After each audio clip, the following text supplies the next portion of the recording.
చాలా సంతోషం. నేను ఎప్పుడు అనుకోలేదు ఇలాగున ఈ హైదరాబాద్ వస్తానని. సో ఇట్లా అమ్మగారు వాళ్ళతో కలిసి మీ అందరితో కలిసి ఇలాగ ఆరాధన చేస్తానని ఎప్పుడు అనుకోలేదు నేను. దేవుని మహాకృప ఇది. కాకపోతే ఏంటంటే ఒక సంతోషకరమైన విషయం, మరి అమ్మగారు వాళ్ళు నేను కూడా ఒకే సహవాసంలో రక్షించబడటం అనేది జరిగింది, ఒకే దైవజనుడు ఆత్మీయంలో. వీళ్ళు నిర్మూలు వస్తూ ఉంటారు. అయితే మీరు నిర్మూలు వెళ్తూ ఉంటారు, నేనేమో దానికి ముందు పెదపూడని ఒకటి ఉండేది. సో సహవాసం అనేది బేతేలు సహవాసం అనేది ఫస్ట్ అక్కడ ప్రారంభమైంది పెదపూడిలో. ఆ తర్వాత దేవసహాయం గారు అయ్యగారు తర్వాత దాన్ని నిర్మూలకు తీసుకెళ్ళడం అనేది జరిగింది. సో అలాగున్న ఒక సహవాసములో మరి ఇదే బేతేలు సహవాసంలో రక్షించబడటం అనేది జరిగింది. మరి ఏమో తెలియదు, దేవుని యొక్క ప్రణాళిక ఏంటి అనేది మనకు తెలియదు. దేవుడు ఎలాగో ఇలా కలిపాడు. వాస్తవానికి నేను ఇక్కడికి తెలంగాణకు రాకముందు ఢిల్లీ అవతల నార్త్ ఇండియా కానీ హిమాలయస్ మీద ప్రభు పరిచర్య చేయడం జరిగింది. ఆ తర్వాత నాకున్నటువంటి ఒక దర్శనం ఏంటంటే, నేనంటూ సేవ చేస్తే కనుక మా నాన్నగారు కూడా పాస్టర్ గారు ఇస్మాయిల్ గారి దగ్గర ప్రారంభంలో సేవకుల్లో ప్రారంభంలో వారు ఉన్నారు. ఆ తర్వాత మరి వారు ప్రభు సన్నిధికి వెళ్ళిపోయిన తర్వాత అక్కడ మా నాన్నగారు ప్రారంభించిన పరిచర్య నాకంటే పెద్ద ఆయన మా అన్నయ్య గారు ఇమానియల్ గారు, ఆయన ఆ పరిచర్య కొనసాగిస్తూ ఉన్నారు. నాతో వచ్చిన బాబు మా అన్నయ్య గారు బాబు, ఆయన చార్లెస్ పిన్ని ఆయన పేరు. ఇక్కడనే హైదరాబాద్లోనే సేవ భారత్ అని ఒకటి ఉంది, దాంట్లో తను పనిచేస్తూ ఉన్నాడు. నేను 4 days అయింది హైదరాబాద్కి వచ్చి. ఇప్పుడు ఖమ్మం జిల్లాలో పరిచయం చేస్తూ ఉన్నా. అక్కడ కాన్ఫరెన్స్ ఉంటే అలా వచ్చాను నేను. సో ఇంకా అయ్యగారు మా దారి నుంచి కొంతమంది ఇక్కడ రావడం వల్ల ఈరోజు బాప్తీసాలు తీసుకున్నారు ఇద్దరు అక్కడ సంఘం నుంచి. ఆ తర్వాత అయ్యగారు నన్ను కూడా అడిగారు, మీరు కూడా వస్తే బాగుంటుంది అని అంటే, ఇక నేను ఎట్లాగో ఇక్కడే ఉంటూ ఉన్నా. నాకు నిన్న మధ్యాహ్నం వరకు కాన్ఫరెన్స్ అయిపోయింది, ఇంటికి వెళ్ళిపోవాలి. అయితే ఇంకెలాగో అయ్యగారు అడిగారు కదా అని చెప్పి ఇక రాత్రి ఇక్కడే ఉండిపోయాను, మా బాబు వాళ్ళ దగ్గరే ఉండిపోయాను. మా బాబు, నాకు 2 అబ్బాయిలు, ఒకటే భార్య. సో 2 అబ్బాయిలు, వాళ్ళు కూడా ఇక్కడ హైదరాబాద్లో ఉంటున్నారు. ఇక నేను రాత్రి వాళ్ళ దగ్గర ఉండిపోయాను. సో చాలా సంతోషం అనిపించింది. ఈ యొక్క ప్రయాణం ఇలాగ కొనసాగుతూ ఉంది. సో మీరు కూడా మా కోసం ప్రార్థన చేయండి. వాస్తవానికి నేను అక్కడి నుంచి అలా వెళ్ళిపోవాలనుకున్నా, నందనవాడ నుంచి అలా వెళ్ళిపోవాలనుకున్నా. అర్జెంటుగా నేను ఇప్పుడు విజయవాడ వెళ్ళాలా, విజయవాడ అవతల వెస్ట్ గోదావరికి వెళ్ళాలి. మళ్ళీ నేను రేపు మార్నింగ్ కల్లా నేను నర్సాపూర్లో ఉండాలి. సో ఒక 4 days అట్టే ఉంటాను. అలా అనుకుని అక్కడ ఆరాధన ప్రారంభించక ముందే ఇక్కడికి వచ్చి అయ్యగారు కూడా తెలియకుండా వచ్చి చర్చి చూసి వెళ్ళిపోదాం అనుకున్నా. అయితే ఇక్కడ ఎవరు ఉండరని చెప్పారు. అప్పుడు అయ్యగారికి ఫోన్ చేస్తే లేదు ఇక్కడ ఆరాధన అయిన తర్వాత మీరు అక్కడ కూడా రావాలి అని చెప్పి అన్నారు. ఎందుకంటే చర్చి కూడా మీకోసం చాలా మంచి చర్చి కట్టారు కొత్తగా. చూసాను, నేను వీడియో చూసాను, అంతా ఫోటోలు చూశాను. ఇది కట్టేటప్పుడే అయ్యగారు నాకు వీడియో కాల్ చేసి చూపించారు. చాలా సంతోషం అనిపించింది. ఏది ఏమైనా గొప్ప దైవజనులు మీకు దొరికారు ఇక్కడ. చాలా భారం కలిగినటువంటి వాళ్ళు, మంచి ఆత్మీయత కలిగినటువంటి వాళ్ళు, మరి ముఖ్యంగా మీలాంటి వారి ఎడల చాలా ప్రేమ కలిగినటువంటి వాళ్ళు. హైదరాబాద్ సిటీలో పరిచర్య చేసేవాళ్ళు ఇలాంటి పరిచర్య చేయాలని ఎవరు కోరుకోరు, నాకు తెలిసి. ఎందుకంటే చాలామంది పల్లెటూరులో నుంచి హైదరాబాద్కి సేవ చేయడానికి వస్తూ ఉన్నారు. వాళ్ళు ఎక్కడుంటారు, ఎలా ఉంటారు అని అంటే చాలా క్లాసికల్ ఏరియాలో ఉంటారు, మంచి ఎంప్లాయీస్ ఏరియాలో ఉంటారు, డెవలప్డ్ ఏరియాలో ఉంటారు. కానీ వారు కోరుకున్నది అది. నేను పరిచర్య చేయడానికి మా తండ్రి గారు స్థాపించిన సంఘాలు ఉన్నాయి. నేను ఎప్పుడు కూడా అలాగ కోరుకోలేదు. నాకంటూ పరిచర్య చేసే అవకాశం వస్తే కనుక ఒక చర్చి ఉండకూడదు, ఒక సేవకుడు ఉండకూడదు, ఒక విశ్వాసకుడు ఉండకూడదు. ఆ ప్రాంతంలో సేవ చేయాలని నేను తీర్మానం చేసుకున్నాను. అందుకని ఆంధ్ర నుంచి తెలంగాణకు రావడం జరిగింది. ఆంధ్రలోనే మాకు మంచి సంఘాలు ఉన్నాయి. మా నాన్నగారు ప్రారంభించిన సంఘాలు మీకు చెప్పాను కదా, మా అన్నయ్య గారు పనిచేస్తూ ఉన్నారు అక్కడ. సో ఆయన కూడా బాగా చదువుకున్న వ్యక్తి, ఆయన ఆ ప్రాంతాల్లో పరిచయం చేస్తూ ఉన్నారు. ఇస్మాయిల్ అయ్య గారు ఉన్నప్పుడు ఆ బేతేలు సహవాసం అనేది మేము దాంట్లో కుర్తి పెరిగినటువంటి వాళ్ళం. అది ఒక ఊపిరి లాంటిది అనమాట. ఇక దాని గురించి చెప్పలేను. అంత చాలా మంచి అనుభవాలతో కూడినటువంటి జీవితాన్ని జీవించి నేను ఒక 3 సంవత్సరాలు ఇస్మాయిల్ గారి దగ్గరే పెరిగా. నేను వేరే చోట జాబ్ చేస్తూ రాత్రులు అక్కడే చర్చిలో ఉండేవాడిని. ఆ దైవజన్ దగ్గరే పెరిగా. నేను ఆత్మీయ జీవిత విషయంలో చాలా భయపెట్టేవాడు. రాత్రుళ్ళు నిద్రపోతే ఉదయం లేచిన తర్వాత 5 గంటలకు ప్రేయర్ ఉండేది, ఫ్యామిలీ ప్రేయర్. ఆ ప్రేయర్లో మేము కొంతమంది అవనస్తులు ఉండేవాళ్ళం. మమ్మల్ని దర్శనాలు అడిగేవాడు ఆయన అయ్యగారు. రాత్రి దేవుడు ఏం మాట్లాడాడు, ఏం దర్శనం వచ్చింది చెప్పండి అని అడిగేవాడు. ఆయనకి దర్శనం చెప్పడం కోసం భయపడి ప్రార్థన చేసుకునేవాళ్ళం మేము. అదే అనమాట, అట్లా జరిగేది. అయ్యా మరి ఉదయం అయ్యగారు అడిగితే ఏం చెప్పాలి మాకు తెలియదు, కాబట్టి నువ్వు ఒక దర్శనం చూపించు, స్వరం వినిపింపు అని అలా దేవుడిని అడిగితే దేవుడు మాట్లాడేవాడు. ఆ దైవజనుని యొక్క భయం ద్వారా కొంత ఆత్మీయ స్థితి నేర్చుకోవటం అనేది జరిగింది.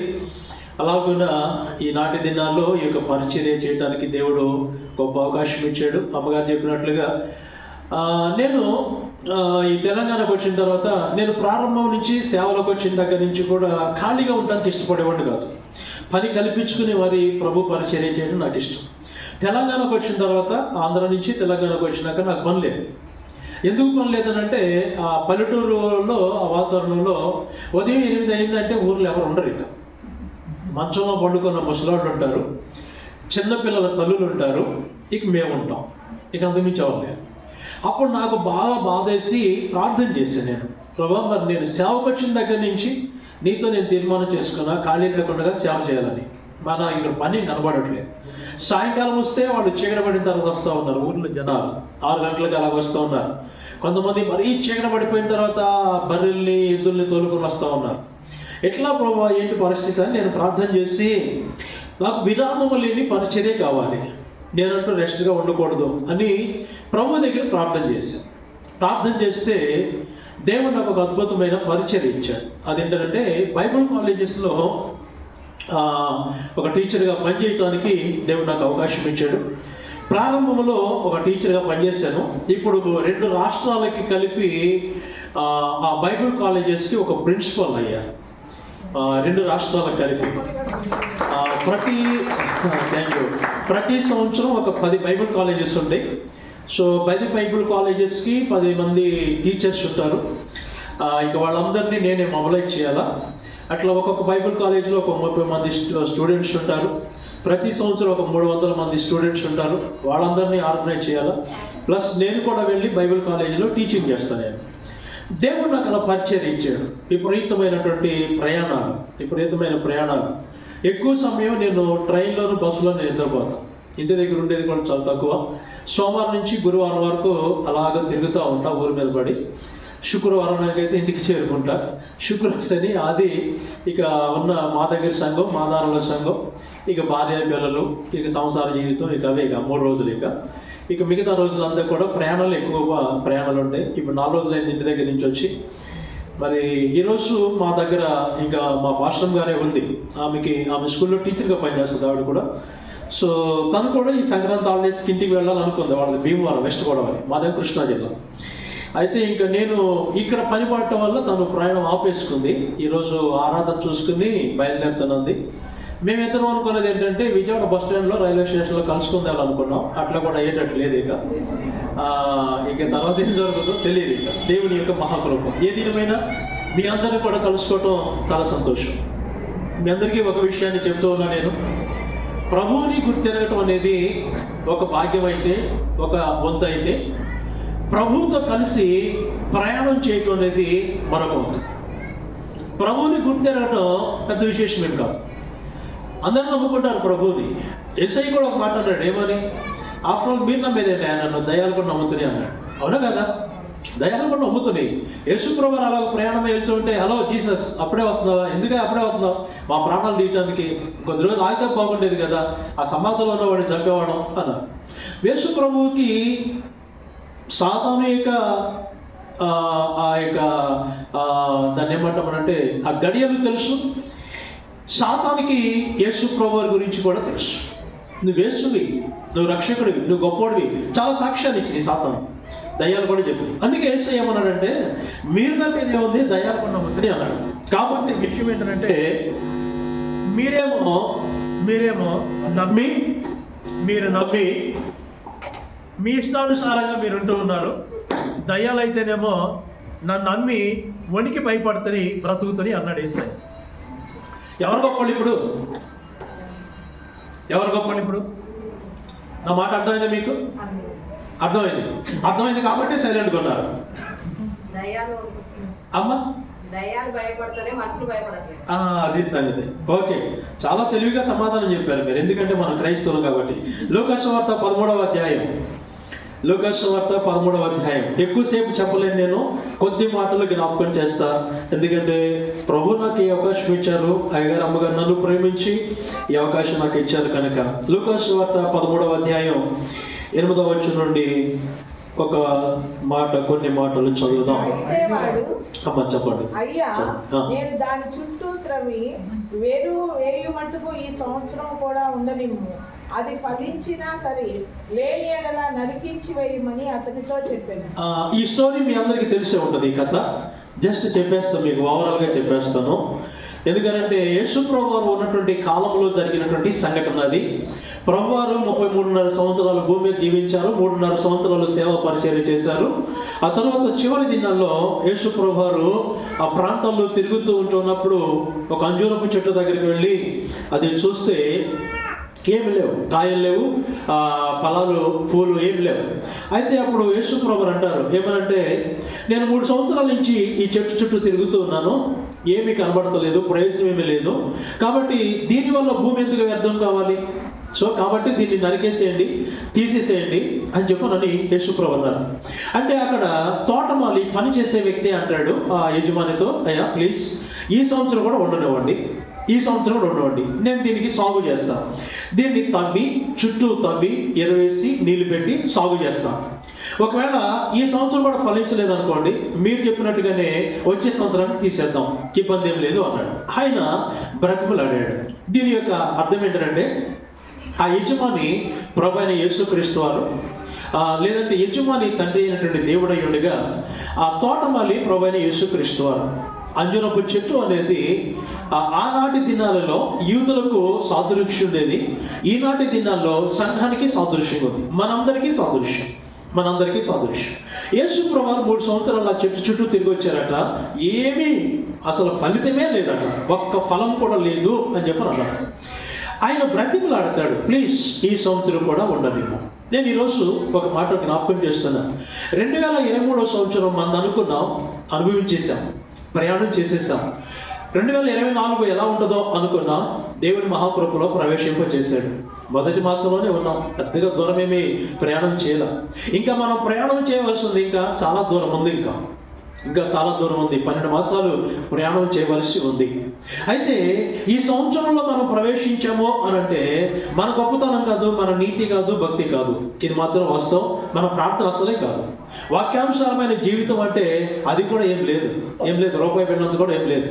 జస్ట్ ఏంటంటే దేవుని యొక్క మహాకృప. ఎందుకు ప్రవేశింప చేశాడు ఆయన మనల్ని అనంటే, ఈ సంవత్సరం కూడా ఉండనిమ్ము అని ఆ ప్రభు అయిన యేసుక్రీస్తు వారు తన తండ్రికి ప్రార్థించి ప్రాధేయపడ్డాడు కనుక ఈ సంవత్సరంలో మనమందరం కూడా ఉన్నాం. ఎందుకు ఉంచాడు ఆయన అనంటే ఆయనకు ఒక ఆశ ఉంది. ఆయన ఆశ ఏంటంటే మనమందరం ఫలించాలి అని. హల్లెలూయా. మనమందరం ఫలించాలి అని చెప్పనని. ఏ ఫలము ఫలించాలి అని చెప్పనంటే ఆత్మ ఫలం అనేది ఫలించాలి. ఏ ఫలం ఫలించాలండి? శరీర ఫలం ఎలాగో ఫలించేసాం, అయిపోయింది. శారీరరీతిగా జీవించినటువంటి జీవితం ఇప్పటి వరకు ఎన్ని సంవత్సరాలు, ఒక్కొక్కరికి ఎన్ని సంవత్సరాలు అయితే గతించిపోయిందో ఇన్ని సంవత్సరాల కాలంలో శరీర సంబంధంగా ఎన్ని ఫలాలు ఫలించాలో అన్ని అయిపోయినాయి. లోకానుసారంగా ఎంతగా ఫలించాలో అంతగా చేసేసాం. లేదనంటే వాక్యానికి విరుద్ధంగా పాప సంబంధంగా ఎలా బ్రతకాలో అలాగూ జీవించేశాం. కానీ ఈ సంవత్సరంలో ప్రభువారు నిన్ను బట్టి నన్ను బట్టి ఆయన ఆశించేది ఏంటంటే ఆత్మఫలంగా ఫలించాలని ఆయన కోరుకుంటూ ఉన్నాడు. ఇంకొక మాట కూడా అంటా నేను మీకు, మీ యొక్క పరిస్థితులను బట్టి మీరందరూ ఆత్మఫలంగా ఫలించాలని ఈ 2024 సంవత్సరంలో దేవుడి నూతన మందిరాన్ని కూడా ఏర్పాటు చేశాడు. హల్లెలూయా. చాలా మంది జీవితంలో మందిరాలు లేక ఇబ్బంది పడేవాళ్ళు చాలా మంది ఉన్నారు. ఇళ్లలో మార్గం. ఆఫ్ కోర్స్ మీరు కూడా చాలా ఇబ్బంది పడి ఉంటారు మొన్నటి వరకు, అయినా దేవుని యొక్క మహాకృపలో ఇచ్చాడు ఆయన. కాబట్టి ఆ ఫలభరితమైనటువంటి జీవితం అనేది మనకు చాలా అవసరం. ఈ ఫలభరితమైనటువంటి జీవితం ఎలా ఉంటుంది అని చెప్పాలంటే మొదటి కీర్తనలోకి వెళ్ళాలి. మనం మొదటి కీర్తనలోనికి వెళ్ళాలి. ఒకసారి మొదటి 3 వచనాలు చెప్పేసేయండి, లేదంటే చదవండి. ఫలభరితమైన జీవితం, ఇది సండే స్కూల్లో నేర్పించేటువంటి కీర్తన. ఇది పెదపూడిలోనే మాకు ఆశీర్వాదం గారని ఒక దైవజనుడు ఉండేవాడు, ఆయన మాకు నేర్పించాడు. ఆయన మాకు సండే స్కూల్ టీచర్ అప్పట్లో. ఆలోచన చొప్పున నడువక, పాపుల మార్గమున నిలువక, అపహాస్యులు కూర్చుండే చోటను కూర్చుండగా, యెహోవా ధర్మశాస్త్రమునందు ఆనందించుచు దివారాత్రము దాన్ని ధ్యానించువాడు ధన్యుడు. అతడు నీటి కాలువల ఓరక నాటబడిన. చాలా ఇక్కడ మన జీవితంలో ఫలించాలి అని చెప్పనంటే ఇక్కడ ఏమంటాడు అని చెప్పనంటే 3 విషయాలు చెప్తాడు. దుష్టుల ఆలోచన చొప్పున నడవక, పాపుల మార్గం నిలవక, అపహాసకులు కూర్చుండే చోట కూర్చుండక. ప్రతి మనిషి కూడా జీవితంలో ప్రతిరోజు చేసే పని ఇదే. ఏంటది? నిలబడటం, నడవటం, కూర్చోవటం, ఇది చేసేటువంటి పని, ఇది విషయం. కాబట్టి ఈ విషయాలలో మనము రెగ్యులర్గా చేసేది ఏదైతే ఉందో దీనికి మనం ఏం చేయాలి అని చెప్పనంటే దేవుని యొక్క వాక్యానుసారంగా అది వద్దు అని దేవుడు తెలియచేస్తూ ఉంటూ ఉన్నాడు. ఇది దేవుడు తెలియచేస్తున్నాడు కనుక ఇప్పుడు మనం ఏం చేయాలి అని చెప్పనంటే దేవుని యొక్క వాక్యానుసారముగా జీవించగలిగితే అప్పుడు మాత్రమే మనం ఏమవుతాము అని చెప్పనంటే ఫలించడానికి అవకాశం ఉంటుంది. ఇక్కడ నేను త్వరగా ఒక మాట చెప్పేస్తాను. 3వ వచనంలో అతడు నీటి కాలువల యోరలో నాటబడినదై ఉంది. ఇక్కడ ఒక చెట్టు, ఒక మొక్క ఒక వ్యక్తిని సూచిస్తుంది, ఒక గ్రామాన్ని సూచిస్తుంది, ఒక సమాజాన్ని, ఒక దేశాన్ని సూచిస్తుంది. ఎందుకంటే చెట్టులో జీవం ఉంది, మనిషి కూడా జీవం ఉంది. అందుకని యేసయ్య ఆ అంజూరం చెట్టును పోల్చి 3 సంవత్సరాలు తిరిగానో ఏమీ కనబడతలేదు అన్నాడు. 3 సంవత్సరాలు కాదు, 30 సంవత్సరాల క్రైస్తవ అనుభవం ఉన్న విశ్వాసులు చాలా మంది ఉంటారు. అవునంటారా కాదంటారా? 33 సంవత్సరాల అనుభవాలు ఉన్నవాళ్ళు కూడా ఉంటారు. హలో, ఏమనుకుంటాం? ఎవరు? నేనే ఫస్ట్ విశ్వాసిని. మా తాతగారు ఈ చర్చి కట్టించింది, మా అమ్మమ్మ స్లాబ్ వేసింది, మా నాయనమ్మ కరెంటు పెట్టించింది. చాలా చెప్తారు కథలు, కహానీలు. అయితే ఏమి ఫలభరితమైన జీవితం కావాలా? ఫలభరితమైన చెప్పుకోవడానికి సంవత్సరాలు ఎందుకు పనికిరావు? అవి ఎందుకు పనికిరావు? అయితే ఎంత సంవత్సరాల అనుభవం ఉందని మనం చెప్తున్నామో అంత ఫలభరితమైన జీవితం కనబడాలి. ఈ ఆధ్యాత్మికమైన జీవితంలో ఫలించాము అనేది ఇతరులకు కనబడాలి. మనకే కనబడటం కాదు, మనమే చెప్పుకోవటం కాదు, అది మన పక్కన వారికి కనబడాలి. ఆత్మీయ జీవితంలో నేను ఫలించాను, ఎదిగాను, అభివృద్ధి చెందాను అనేది పక్క వారికి కూడా కనబడాలి. వారు కూడా సాక్ష్యం ఇవ్వాలి. ఎస్, అవును, ఆ బ్రదర్ ఒకప్పుడు అలా ఉండేవాడు, ఇప్పుడు ఇలా ఉన్నాడు, చాలా వర్ధిల్లాడు అని చెప్పునని. అవును, ఆ సిస్టర్ అలా ఉండేది. పక్క వారు కూడా సాక్ష్యం ఇచ్చేలాగా ఉంటే ఆధ్యాత్మికమైన ఫలభరితమైన జీవితం రహస్యంగా ఉండేది కాదు, అదేంటంటే 10 మందికి కనిపించేది. మనలో ఉన్నటువంటి ఆ ఫలభరితమైన జీవితం మనల్ని ప్రభావితం చేసినట్లుగానే ఇతరులు కూడా ప్రభావితం చేస్తుంది. మనల్ని చూసి మనం భక్తి పరులమైతే, మనం వాక్యానుసారంగా జీవించే వారమైతే ఇతరులు గద్దించకర్లేదు, ఇతరులు తిట్టవసరం లేదు, వారు పోట్లాడవసరం లేదు. జస్ట్ మన యొక్క సామాన్యటువంటి క్రియలు ఇతరులు చూస్తేనే భయపడేటట్లుగా ఉన్నది. హల్లెలూయా, హల్లెలూయా. ఈ మొదటి కీర్తన 3వ వచనంలో ఏముందో చెప్పనా మీకు? అక్కడ ఏముందనంటే 3వ వచనంలో ఏముంది? అక్కడ నీటి కాలువ యోరను నాటబడినదై అనుంది. జీవితం అనేది ఆధ్యాత్మిక జీవితంలో ఫలించాలంటే నాటబడాలి. అంటే ఎట్లా నాటబడటం అంటే మొక్క అనేది ఎలా ఉంటుంది అంటే విత్తనం వేస్తే మొలిసేవి కొన్ని ఉంటాయి, కొన్నేమో ఆవికమే భూమిలో మొలిసేవి కూడా ఉంటాయి. అవునంటారు కదంటారా? కొన్ని మొక్కలు యాస్టిస్గా అలాగుంటే ఎదుగుతూ ఉంటాయి. కొన్ని మొక్కలు ఏం చేయాలంటే అక్కడి నుంచి తీసి పెకలించి వేరే చోట నాటాలి. మామిడి మొక్కలు ఉంటాయి కదా, ఒక చోట వచ్చింది అనుకోండి, అక్కడి నుంచి తీసి మళ్ళీ వేరే ప్లేస్లో నాటుతారు. అది నాటినప్పుడే మంచిగా వస్తూ ఉంటుంది. అలాగే మల్లె చెట్టు ఉంటుంది, మంచి సువాసన ఇస్తుంది పూలు. ఇలాంటివి కొన్ని ఏమవుతాయంటే భూమిలో నాటబడిన తర్వాత, అంటే భూమిలో మొలకెత్తి వచ్చిన తర్వాత అది తీసి మళ్ళీ వేరే చోట నాటితేనే దానికి ఫలభరితమైన ఆ ఫ్రూట్స్ అనేవి కనబడతాయి. ఆధ్యాత్మిక జీవితంలో లోకంలో పుట్టాం, ప్రభువులోకి వచ్చాం. ప్రభువులోకి వచ్చిన తర్వాత లోకంలో నుండి, పాపములో నుండి, శాపముల నుండి ఇది ఎత్తి ఏలుతో సహా తీసి క్రీస్తులో నాటాలి. దీన్ని వాక్యములో నాటాలి, దీన్ని ప్రార్థనలో నాటాలి, భక్తిలో నాటాలి. అలాగూ నాటితేనే అప్పుడు అదేమవుతుందంటే ఫలభరితమైనటువంటి మొక్కలాగా ఎదగడానికి అవకాశం ఉంటుంది. హల్లెలూయా. చాలా మంది జీవితాల్లో ప్రభువుని నమ్ముకుంటారు, దేవుడికి వస్తారు, బాప్తిసం తీసుకుంటారు, కానీ నాటబడరు. మరి ఎలా ఉంటారు? దానిలోనే ఉంటారు. ఆ పాపపు జీవితంలోనే ఉంటారు, ఆ లోక సంబంధమైన జీవితంలోనే ఉంటారు, ఆ శరీర సంబంధమైనటువంటి క్రియలోనే ఉంటారు. అందువల్ల వారికి జీవితాలు ఏమవుతలేదు అంటే ఫలభరితంగా ఉండట్లేదు. అప్పుడప్పుడు నాకు అయ్యగారు ఫోన్ చేస్తూ ఉంటారు. ఫోన్ చేసి ఎలా ఉంది పరిస్థితి, ఎట్లా ఏంటి అని అడుగుతూ ఉంటారు. అక్కడ మాదానం సంఘం గురించి కూడా అడుగుతూ ఉంటారు, మా దగ్గర సంఘం గురించి అడుగుతూ ఉంటారు. నా విషయాలు నేను చెప్పిన తర్వాత అయ్యగారు అంటారు, మా దగ్గర కూడా ప్రజల్లోకి వాక్యం వెళ్ళట్లేదండి, వర్ధిల్లట్లేదు, జనాలు వాక్యానుసారంగా జీవించేవాళ్ళు చాలా తక్కువ అయిపోయారని చాలా బాధపడుతుంటారు. అయ్యగారు ఫోన్ చేస్తే ఒకవేళ నేను బిజీగా ఉంటే ఫోన్ ఎక్కను, ఎందుకంటే అయ్యగారితో మాట్లాడాలంటే కనీసం ఒక అర్ధగంట ఉండాలి నాకు. ఆయన అంతసేపు మాట్లాడతారు, ఆయన బాధ వ్యక్తపరుస్తూ ఉంటారు.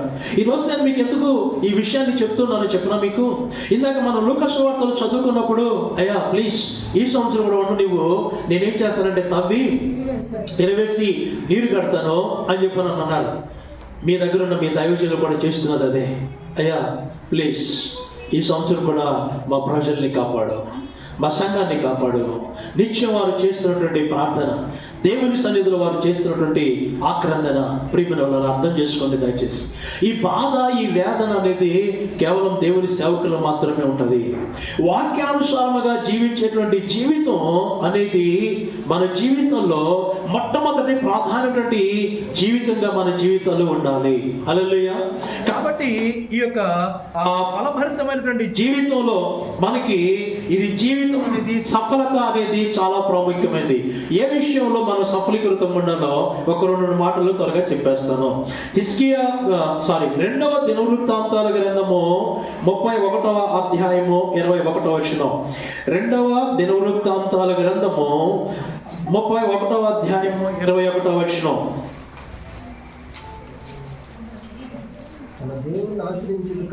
అయ్యా చదవండి గట్టిగా.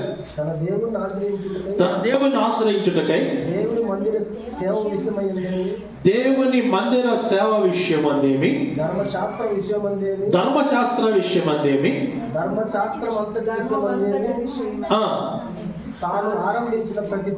తాను ఆరంభించిన ప్రతి పని అతడు హృదయపూర్వకముగా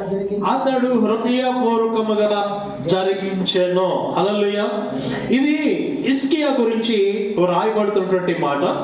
హిజ్కియాకి దేవుడు గొప్ప ఆధిక్యత అనేది ఇచ్చాడు. ఆ కారణం చేత హిజ్కియా దేవునికి భయపడేటువంటి వ్యక్తిగా కనబడతాడు. తన జీవితంలో దేవుడు తనకి ఇచ్చినటువంటి ఆధిక్యతను ఒకటి, తన దేవుని ఆశ్రయించుటకై దేవుని మందిర సేవ విషయమందేమి నంబర్ 1, ధర్మశాస్త్ర విషయమందేమి నంబర్ 2, ధర్మమంతటి విషయమందేమి నంబర్ 3. జాగ్రత్తగా ఆలకించండి. ఈ ఒక్క వచనములోనే చాలా విషయాలు మనకి కనబడతాయి. ఆయన దేవుని విషయంలో ఆసక్తి కలిగి ఉన్నాడు. హిజ్కియా తను పరిపాలించిన కాలమంతట్లో కూడా దేవుల్లో చాలా బాగా ఫలభరితంగా జీవించాడు. ఆయన యొక్క రాజ్య పరిపాలన కూడా ఫలభరితంగా ఉంది. ఒక వ్యక్తి యొక్క జీవితంలో ఫలించాలి అనంటే, ఫలభరితంగా ఉండాలనంటే, అభివృద్ధి చెందాలి అనంటే ఫలభరితమైన జీవితం 2 విధాలుగా కావాలి. ఒకటి భౌతికమైంది, 2 ఆధ్యాత్మికమైంది. భౌతికమైంది అనేది ఈ లోక సంబంధమైంది, డబ్బుల విషయంలోని కానీ, ఆరోగ్య విషయంలోని కానీ, ఆస్తి విషయంలోని కానీ ఈ లోక సంబంధంగా. ఆధ్యాత్మిక విషయంలో మనం ఎదుగుదల, ఫలభరితమైన జీవితం రెండోది ఉండాలి. ఈ రెండింటిని సమతుల్యంగా మన జీవితంలో కొనసాగించాలనంటే మన జీవితంలో చేయవలసిన పనులు కొన్ని ఉంటాయి. అవి చేస్తే మనం ఫలించగలుగుతాం. నంబర్ 1 ఏమంటారంటే అక్కడ దేవుని మందిర సేవ విషయమందేమి. హల్లెలూయా, హల్లెలూయా. దేవుని మందిర సేవ విషయం అంటే కేవలం సేవకులకు మాత్రమే కాదు, సేవకుల కంటే సంఘానికి ఎక్కువ బాధ్యత ఉండాలి. మందిర విషయం, సేవ విషయం, పరిచర్య విషయం ఏమండి కేవలం సేవకులకు మాత్రమే కాదు, సంఘానికి కూడా ఏముండాలంటే బాధ్యత ఉండాలి. ఎందుకు అనంటే అది దేవునికి సంబంధించింది, దేవుని పని. నేను కనుగొండలో ఉన్నప్పుడు మా సహవాసంలో సుదర్శన్ మోజెస్ గారు ఒక ఆయన ఉండేవారు. ఆయన కృష్ణా జిల్లా చల్లపల్లి అయింది. మా నాన్నగారితో పాటు సేవ చేసిన వ్యక్తి ఆయన, మా నాన్నగారికి స్నేహితుడు. అక్కడ డిసెంబర్ కనిపెట్టి కొడుకులు వస్తే ఇప్పుడు మీరు నిర్మల వెళ్తున్నారు, అప్పుడు పెదపూడిలో జరిగాయి. అలాగనే టిఫిన్లని, భోజనాలని కార్యక్రమాలు జరిగినప్పుడు దాదాపుగా ఒక 5-6 వేల మంది ప్రజలు ఉండేవాళ్ళు. వారందరికీ భోజనాలు చేస్తే వారందరి శ్రాకులు ఆయన ఒక్కడే చేసేవాడు. ఆ నెలంతా మళ్ళీ ఆయన ఒక్కడే తెలిసేవాడు. ఎవరిని ముట్టుకొని ఇచ్చేవాడు కాదు, ఎవరిని ముట్టుకొని. నాకు అప్పట్లో అర్థం కాలేదు, తర్వాత అర్థమైంది నాకు. ఆయన ఇప్పుడు చాలా వర్ధిల్లాడు. దేవుడు స్వస్థవరం ఇచ్చాడు ఆయనకి, గొప్ప సేవకుడు అయిపోయింది. ఇప్పుడు మంచి సంఘాలు సేవకులు ఉన్నారు. ఆయనకు కుష్ఠరోగం ఉంది, అది చేయటం వల్ల ఆయన కుష్ఠరోగం బాగుపడింది. హల్లెలూయా. మందిర సేవ విషయం అందేమి, మందిర విషయంలో, పరిచయ విషయంలో ఆసక్తి అనేది ఉండాలి, దైవజనులకు తోడ్పాటుగా ఉండాలి. రెండోది అంటాడు అక్కడ తర్వాత ధర్మశాస్త్ర విషయం అందేమి. ధర్మశాస్త్రం అనంటే దేవుని యొక్క వాక్యం. నేను ఇందాక అక్కడ నందనవనం చర్చిలో అవే కొన్ని పాయింట్లు చెప్పి అవన్నీ నేను మీకు చెప్పట్లేదు, కానీ నేను వేరే మాటలు మీకు చెప్తూ ఉన్నా. దేవుని యొక్క వాక్యం అనేది చాలా ప్రాముఖ్యమైనది. దేవుని యొక్క వాక్యం లేకపోతే మనం బ్రతకలేమో. ఒక విశ్వాసి ఫలభరితంగా జీవించాలి అని అంటే ఎప్పుడు జీవిస్తారనంటే దేవుని యొక్క వాక్యము విని వాక్యం ప్రకారం ఎవరైతే జీవిస్తారో వాళ్ళు మాత్రమే ఫలిస్తారు. దేవుడు మనకు 2 చెవులు ఇచ్చాడు. ఎందుకు ఇచ్చాడనంటే ఒక చెవుతో దేవుని యొక్క వాక్యం వినడానికి, రెండవ చెవుతో దేవుని యొక్క వాక్యాన్ని విడిచిపెట్టేయడానికి. అంతేనంటారా? కాదా? తుచ్చి తప్పైందా? దేవుడు మనకి చెవులు ఇచ్చాడు, విని విడిచిపెట్టేయడానికి కాదు, విన్న దాన్ని హృదయంలో పదిలపరచుకోవడానికి. ఎవరి జీవితాలు ఆరోగ్యకరంగా ఉంటే ఎవరు స్వస్థతలు పొందుతారు, ఎవరి జీవితంలో ఆర్థికంగా అభివృద్ధి చెందుతారు, కేవలం దేవుని యొక్క వాక్యం ప్రకారంగా జీవించేవారు మాత్రమే అలాగున్న ఫలభరితమైన జీవితాలు జీవించగలుగుతారు. తర్వాత ఇంకోటి అంటాడు ధర్మము అని అంటాడు. అక్కడ మూడవదిగా ధర్మము అంటాడు. ఇంకో విషయం తెలుసా, ఇప్పుడు ప్రస్తుత కాలంలో హిందువులు క్రైస్తవుల మీద దాడులు చేస్తున్నారు, చర్చిల మీద దాడులు చేస్తున్నారు. ఎందుకు చేస్తున్నారు తెలుసా? బ్యాప్టిస్టులు తీసుకోవడానికి ఆపుతున్నారు. ఎందుకో తెలుసా మీకు?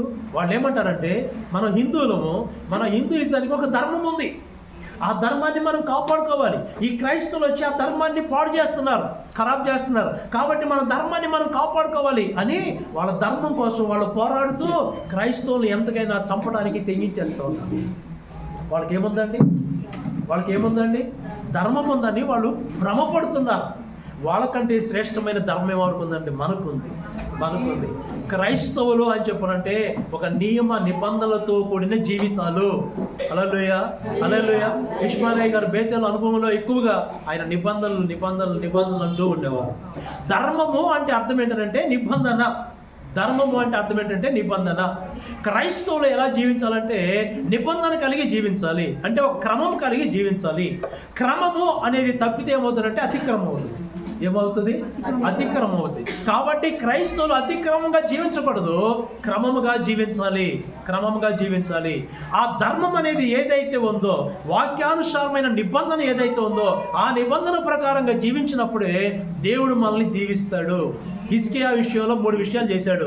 ఒకటి దేవుని మందిర సేవ విషయంలోను, రెండవది ధర్మశాస్త్ర విషయంలోను, మూడవది ధర్మ విషయంలోను ఆయన జీవించాడు. ఆయన జీవిత కాలం అంతట్లో ఆయన ఎలా ఉన్నాడనంటే ఫలభరితమైన జీవితాన్ని జీవించాడు. హల్లెలూయా. మనం ఫలభరితమైన జీవితం జీవించాలనంటే మరలా నేను మీకు జ్ఞాపకం చేస్తున్నాను, నీటి కాలువల యోరను నాటబడిన మొక్కలాగా, నాటబడిన చెట్టులాగా మనము వాక్యములోనూ దేవునిలోనూ ప్రార్థనలోనూ గడపగలిగితే మన జీవితాలు ఫలభరితంగా ఉంటాయి. అంతే తప్ప ఎక్కడైతే ఉన్నామో అక్కడే లోకములోని జీవించుకోకుండా లోకములో నుంచి, పాపములో నుంచి, శాపములో నుంచి మనం ఏం కావాలంటే అది తీసి దేవుని యొక్క వాక్యములో నాటబడినటువంటి జీవితంగా మన యొక్క జీవితం ఉండాలి. అప్పుడు మన జీవితాలు ఫలభరితంగా ఉంటాయి. ఈ సంవత్సరం కూడా దేవుడు మనల్ని ఎందుకు ఉంచాడు అని చెప్పనంటే మనమందరము కూడా దేవునిలో ఫలించాలని ఆయన కోరుకుంటూ ఉన్నాడు.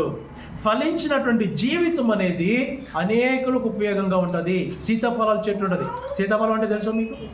సీతాఫలాల చెట్టు ఉంటుంది. ఆ పండ్లు ఫలించినాయి అనుకోండి, పండ్లు అయినాయి అనుకోండి, ఒకళ్ళే తింటారా?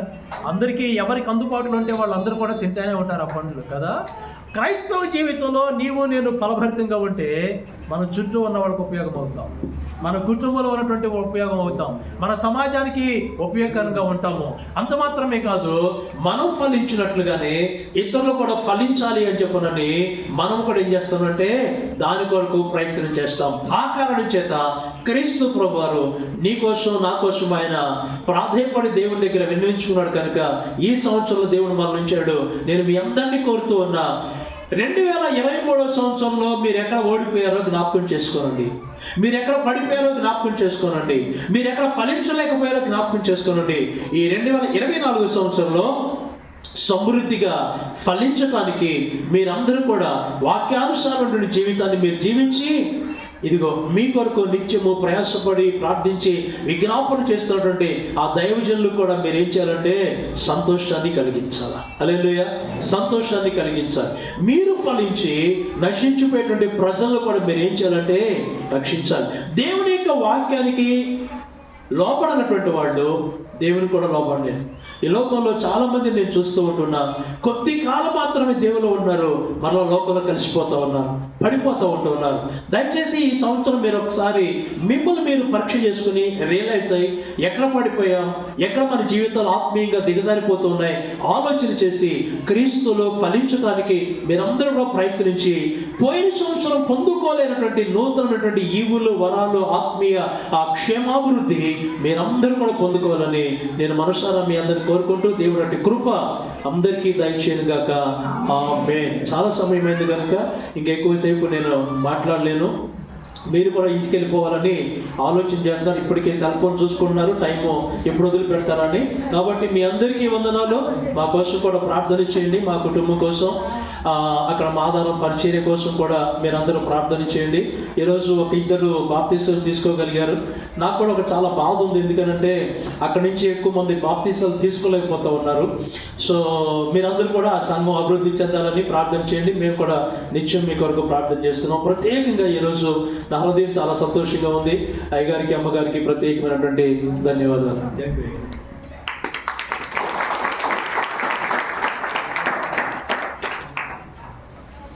మాకంటే కూడా ఎక్కువ భారం కలిగి చేస్తున్నారు అక్కడ. కాకపోతే అది పల్లెటూరు కాబట్టి వాళ్ళకి ఆ ఊరే బాగా ఆశీర్వదించేది దేవుడు. అందుకని ఎక్కువ మంది దేవుని సన్నిధికి రాలేకపోతున్నారు. ఇంతకుముందు ఉన్న వాళ్ళే వస్తున్నారు కానీ సంఘం పెరగట్లేదు. కానీ అందుకే చాలా బాధపడతారు పాస్టర్ గారు, బాధపడతారు. కానీ మనం ఏం చేయలేం కదా, ప్రార్థన మాత్రమే చేయగలం. కానీ చాలా ప్రయాసపడుతున్నారు అక్కడ. వాళ్ళ సంఘం, అక్కడ సంఘం, వాళ్ళ ఊళ్ళో ఉన్న సంఘం కానీ మాదారం సంఘం కానీ వర్ధిల్లేలాగా మీరందరూ కూడా ప్రార్థన చేయండి. వాళ్ళ పిల్లలు ఇద్దరు కుమారులు, ఆ పిల్లలిద్దరి గురించి కూడా ప్రార్థన చేయండి.